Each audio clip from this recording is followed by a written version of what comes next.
Welcome to Let's Play Solitaire, and thanks for joining in. Today we will be tackling a random game and not editing it. As always, I will try my best to explain my thought process and any strategies or opportunities I may see before I make the moves. And of course, if you want more tips, you can always check out these videos if you've not already.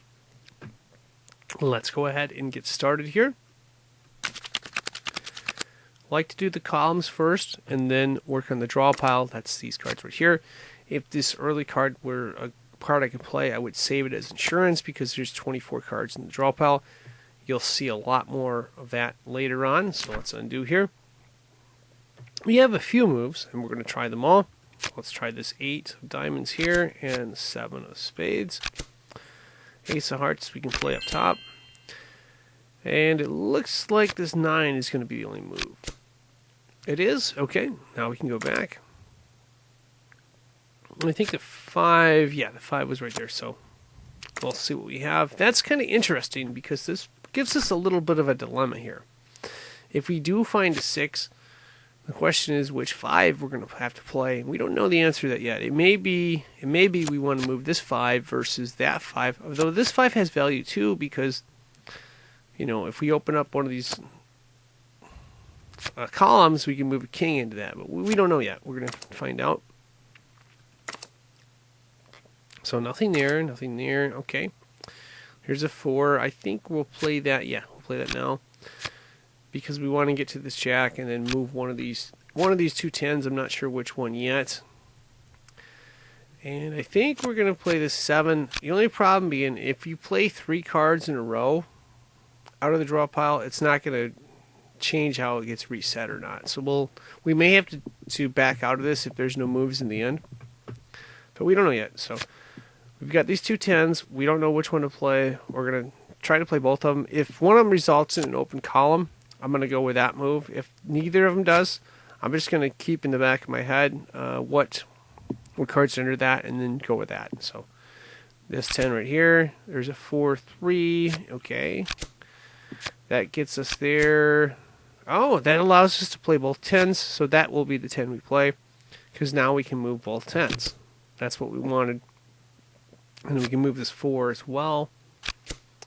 Oh, that's perfect. That's a perfect card, because it allows us to open up a column, and it also opens up actually 2 columns, because we get this 5 we can move as well. Let's see what's under the king. Oh, not good, not good, not good. I think what we're going to do is put this king back. And we'll remember there's a 4 underneath there. But if there's another king, we're going to see if we can move that. Let's move this 5. Oh, interesting. There's another king right here. So we're going to see what's under this king and see if that opens up a column or not. Queen, we can continue. Let's see what's under there. And that's a 10. We can't go any further. So it's either the red queen and then 10. That is a red 10, I believe, right? There was a red 10 under there. Yeah, it was a red 10. So there's a red 10 under this one. And under this one, it's a red 4. So just something to keep in mind. We're not sure in the exact sequence we're going to play yet. Going to play the ace. There was a red 10, right? So, but there was a red queen. I think we're going to play this sequence, because then we can move this jack. We're going to move this jack under the red queen, and then we can move either this 10 or the other 10. So, but we didn't know that. If we'd have played this 10, we'd have been stuck with a 4, and we might not be able to solve this. Now we're going to have a boatload of moves here, and we're probably going to solve this. So, king here, queen here, jack here. I think I'm going to hold off on the 3. Just because it's gonna change the end of the draw pile, which we like to do. Now we got the two 10s again. Same situation for solving this. We're gonna use the same philosophy that we used earlier. So we'll try this one. Okay, that gets us here, and that gives us this, and that more importantly gives us this 10 as well. So that's the right move of the 2, because it allows us to move both. We can move this 9. Ace of diamonds up. Now this 4 diamonds isn't looking so bad, because there's 2 columns open, so we're going to move this king over. We will move this 3 of diamonds, and I think we can, yeah, we'll move this 8 of spades, and we'll move this 2 of clubs as well. And we're just going to have to figure out if we can move some of the rest of these. Well, let's see. We can move the 3 of clubs up. We just need to figure out how to open up one more of these columns, and I think we've got this. So 3 of spades. I'm wary of putting this down.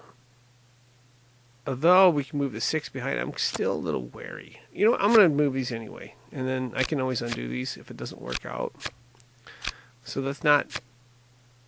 I don't know if that's necessarily the best sequence, but we'll see here. Oh, no, it's not. We're going to want to move this card and then move the heart up.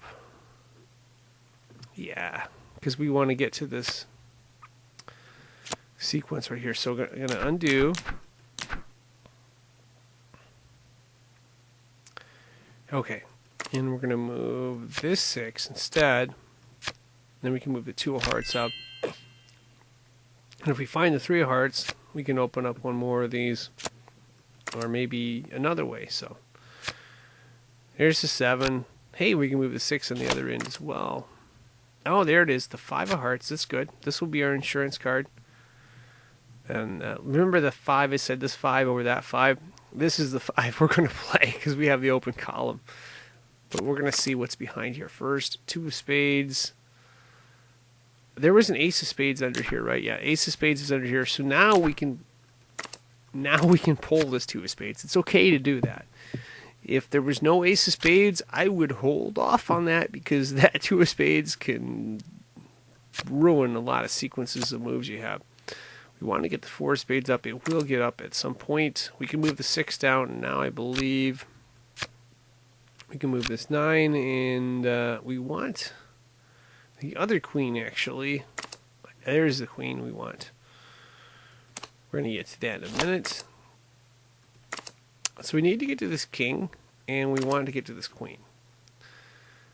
And we'll get to both of those, I believe. Yeah. Well, let's see. I might have to change the sequence around. So we're just going to drop the 5. We're not going to move the ace yet.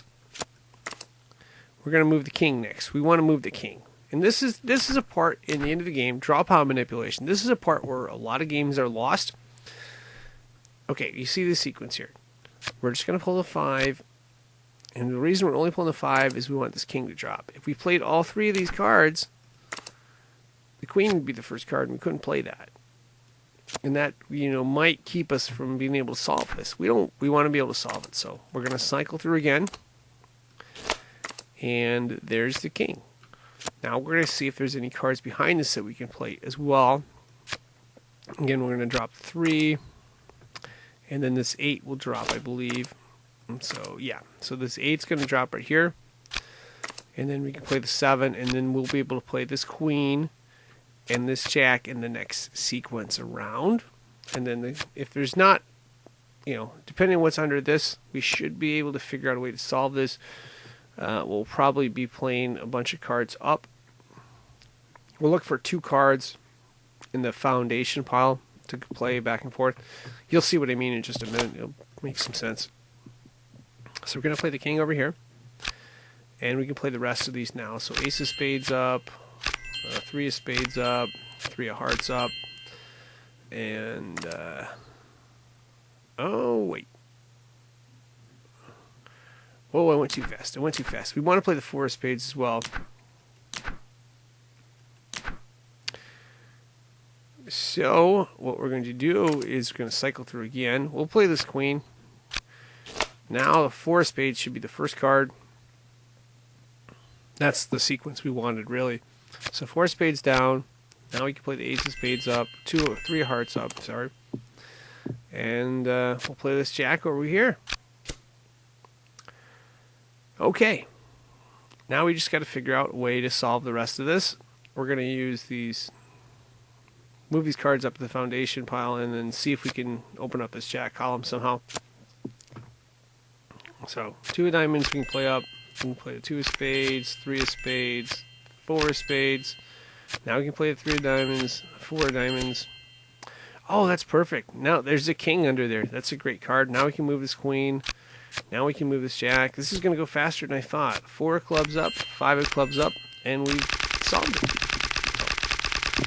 Ended up working out pretty good. But yeah, being able to manipulate the draw pile and get the cards how you want them, to get as many cards down, is one of the critical keys to being able to solve games like this. And of course, that's going to wrap this up. I am signing out. I would like to thank you for watching and wish you good luck.